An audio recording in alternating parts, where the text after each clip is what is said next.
Human mi landfall ang bagyong Christine kagabi, gale warning, gilibkas na sa Pag-asa sa dakong bahin sa Kabisayan. Samtang laing low pressure area ang gimonitor karon sa Pag-asa nga posibleng mamahimong usa ka bagyo ug mosulod sa Philippine Area of Responsibility karong Domingo. Ani ang report.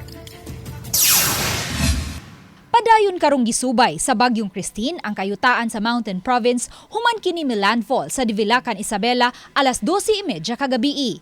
Gilauman nga karong hapon mugawas na kini sa kayutaan sa Northern Luzon.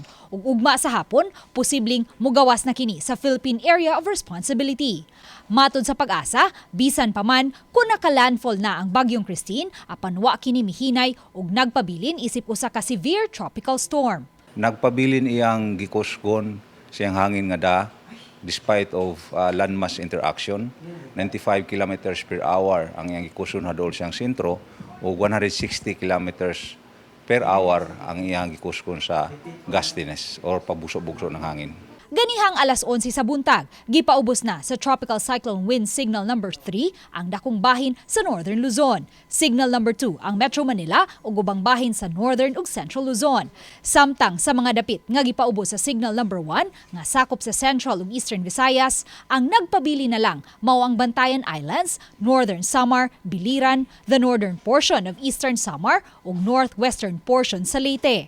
Matod sa Pag-asa, gilibkas na ang gale warning sa pipila ka mga dapit sa Central Visayas. Ang Daan Bantayan, area sa Daan Bantayan o padung sa uban pang lugar, dili pa pwede mo biyahe.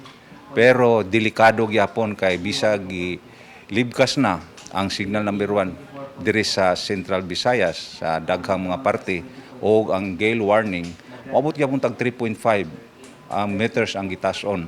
So delikado gyapon sa mga gagmayng sakyanan pangdagat.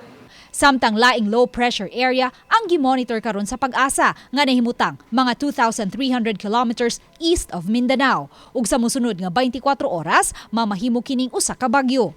Matod sa Pag-asa, posibleng sa Domingo mosulod na kini sa Philippine Area of Responsibility. Pero base sa ato ang tropical cyclone threat forecast, ang iyang location sa pag-entry niya sa Philippine Area of Responsibility ari dapit sa northeasternmost portion sa PAR.